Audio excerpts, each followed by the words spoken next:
If you're new to polygel, struggling with polygel, or just looking to make that switch from acrylic to polygel, here is an in-depth video with everything that you need to know. Our polygel is a combination of acrylic and hard gel. It is completely odorless, it does not require monomer, you just use 70% isopropyl alcohol, and it doesn't cure until you put it into a lamp. It's always want to start with pushing back the cuticle very gently.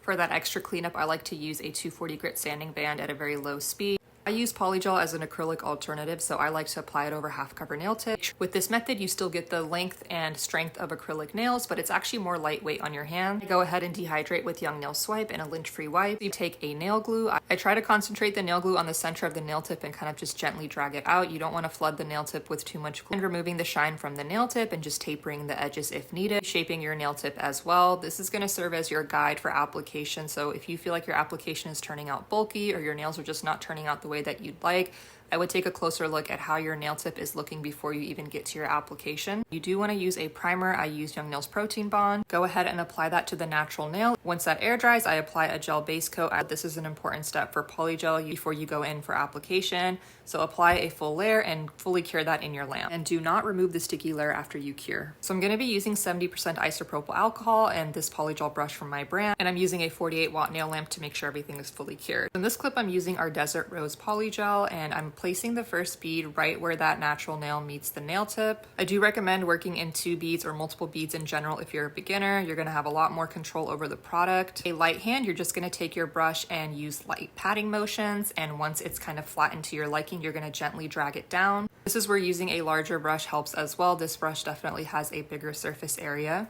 The cuticle bead, we're going to focus on using this tapered edge of the brush. Placing that second bead below the cuticle but not directly on it, we're going to use our brush to gently tuck it into the cuticle area and drag the rest down. And here's another example. This is with our Pink Essence polygel. So starting that first bead where that nail tip is basically glued on, and then tucking that cuticle bead right into that cuticle area with that tapered edge, and kind of using a medium consistency polygel will help a lot. If it's too sticky or too stiff, it's going to kind of work against you. So shaping is also important for retention and just kind of tying the whole look together. So I always start with the 5-in-1 bit at a low speed. You want to use this parallel to the nail plate. And we're concentrating on this area here. We're just making sure that the product is flush with the cuticle. A round bit like this, it's really great for debulking and just smoothing out the entire surface of the nail. Hand filing really ties everything together in my opinion. You can use this to file under the free edge, clean up anything that's under there, file against the sidewalls, file over the surface of the nail as well.